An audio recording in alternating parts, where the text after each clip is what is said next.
At 91 years old, Marvin Feldman had no intention of slowing down, despite what the neighbors, and occasionally his own knees, suggested. He lived alone in a tidy one-bedroom apartment at the Sunnyvale Gardens Senior Living Complex, a place known for its quiet courtyards, bingo Tuesdays, and an aggressively no-nonsense apartment manager named Cheryl. Marvin didn't mind the quiet.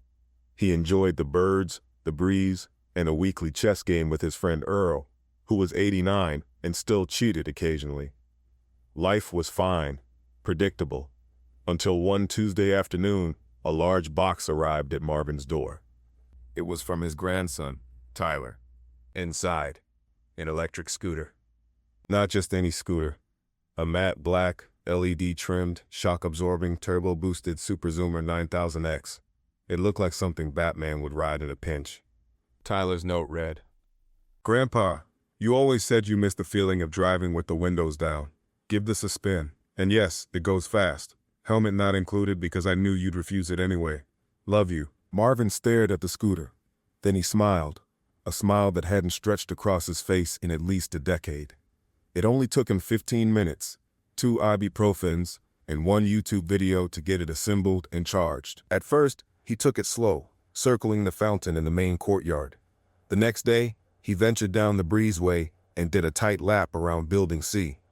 By Thursday, Marvin was a legend. Residents peeked through blinds and cheered softly from balconies as he zipped past with his cardigan flapping like a cape. "Woo!"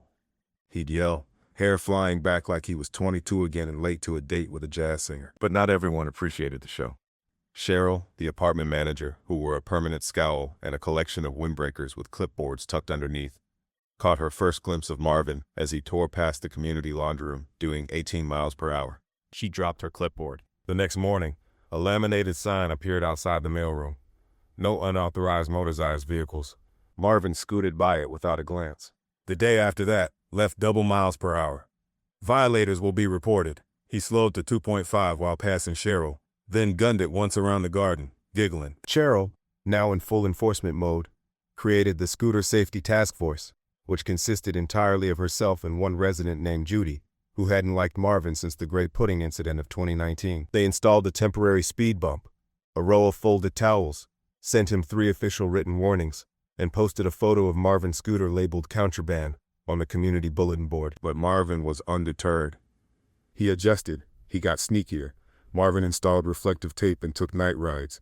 He painted the scooter beige to blend in.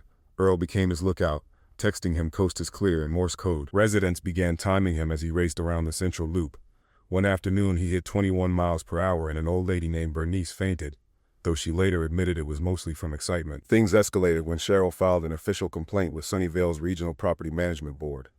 A hearing was scheduled. On the day of the hearing, Marvin rode in wearing aviator goggles and a red scarf, followed by a group of enthusiastic supporters holding signs like, "Let Marvin zoom," and "Scooter rights are human rights." The board, made up of 3 very tired men who clearly wanted to be somewhere else, listened to Marvin's impassioned speech about freedom, aging with dignity, and the joy of wind hitting your face. Cheryl presented her binder of violations, charts, and a PowerPoint titled, "Scooters, Menace on Wheels." The board deliberated for 10 minutes. Then they ruled. Scooters would be allowed at Sunnyvale Gardens. Riders must yield to pedestrians. All scooters must have a bell. Marvin was handed a tiny brass bell. He immediately rang it like a victory chime. Later that evening, as the sun dipped low over Building D, Marvin took one long, glorious loop around the complex. Earl timed him, 23 miles per hour, a new record. And as Marvin zipped past Cheryl, who stood with arms crossed by the rose bushes, he gave her a wink, a ding of the bell, and shouted, "Still within the rules, Cheryl." She did not smile. But a few days later, a box was delivered to her door. It was a scooter from her sister in Miami. Cheryl immediately outfitted the scooter with blue flashing lights and a handheld megaphone taped to the front that included a button that activated an ear-splitting siren.